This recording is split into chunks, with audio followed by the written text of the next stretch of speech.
went to New Zealand because it's a place I've always wanted to go to. I love being outdoors and I love hiking, so the world-class hiking that New Zealand offers was a big draw for me. And just the activities that were on the itinerary, such as snorkeling dolphins and kayaking in Abel Tasman, really sold me on the idea. So that's why I went to New Zealand.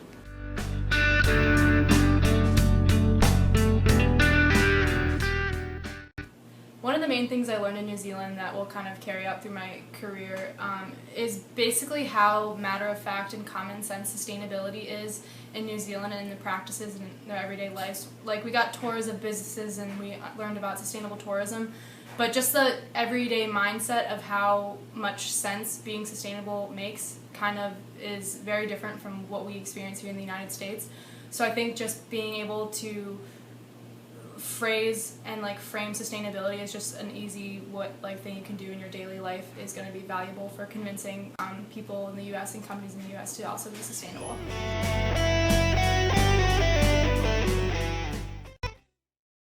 My favorite memory in New Zealand was when we went to Mount Cook for a couple of days, and while the day hike up to the glacial lake under Mount Cook was awesome, that night when we were all really tired, a few of us decided to go do a night hike, and it was really special because we had no idea where we were going or what we were doing. We were a little freaked out, but it turned out to be one of the best moments of the trip, solely because we all had a 15-minute moment of silence, and that's when we really just appreciated how lucky we were to be on the trip and be experiencing the things that we were.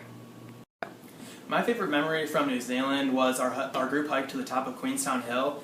I just had a great day bungee jumping and luging, and we decided to do what we thought was a mild hike to the top of the mountain that overlooks the city of Queenstown. And we were racing daylight, so it turned out to be a little more strenuous than we thought. But once we got up there, the view was just incredible of the city and the remarkable mountain range. And what really made it special was just being with everybody at the top.